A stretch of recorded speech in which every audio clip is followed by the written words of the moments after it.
Have you ever wondered what it all means? The strange lights in the sky, the disasters shaking the earth, and the growing unease in every corner of the world? These events aren't just random. They might be signs of something much bigger, something ancient, something foretold. The Bible tells us in Matthew 24:37, "As it was in the days of Noah, so it will be at the coming of the Son of Man." But what does this mean? What were the days of Noah like? And how are they connected to the strange signs we see today?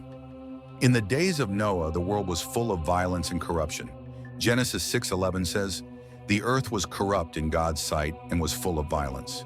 People turned away from God, choosing selfishness, greed, and wickedness. The world became so broken that God warned Noah of a coming judgment, a flood that would wipe away the evil. Today we see parallels. Wars rage on, families are broken, and morality is often twisted. Violence fills the news every day. Is this what Jesus meant? Are we living in a time just like the days of Noah? But there's more.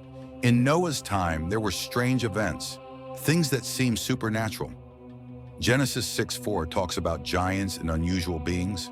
Could the UFO sightings today be similar signs? Governments and scientists are now admitting they don't know what these objects are. Could it be that these phenomena are part of a bigger spiritual reality? In Ephesians 6:12, the Bible reminds us, "Our struggle is not against flesh and blood, but against the rulers, against the authorities, against the powers of this dark world." And what about the earth itself? In Noah's time, the flood waters came suddenly. Today we see fires consuming entire regions, floods devastating cities, and earthquakes shaking the ground beneath our feet. Jesus warned in Matthew 24:7-8, "Nation will rise against nation, and kingdom against kingdom. There will be famines and earthquakes in various places. All these are the beginning of birth pains." Birth pains.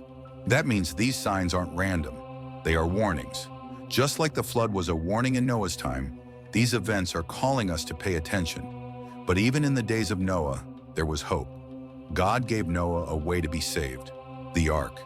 And today there is still hope for us. John 3:16 says, "For God so loved the world that he gave his one and only Son, that whoever believes in him shall not perish but have eternal life." God's plan has always been to save, not to destroy. But he also calls us to turn back to him, to live with purpose, and to be ready. In Luke 21:36, Jesus said, "Be always on the watch and pray that you may be able to escape all that is about to happen." So what can we do? First, don't ignore the signs. They're not meant to scare us, but to wake us up. Second, seek the truth. Read the Bible. Pray. Talk to others about what you see and feel. And finally, remember that God's promise of salvation is still open to everyone who asks. The days of Noah were filled with warnings, but they were also filled with hope. Today, the same is true. The signs are here. The question is, will we listen?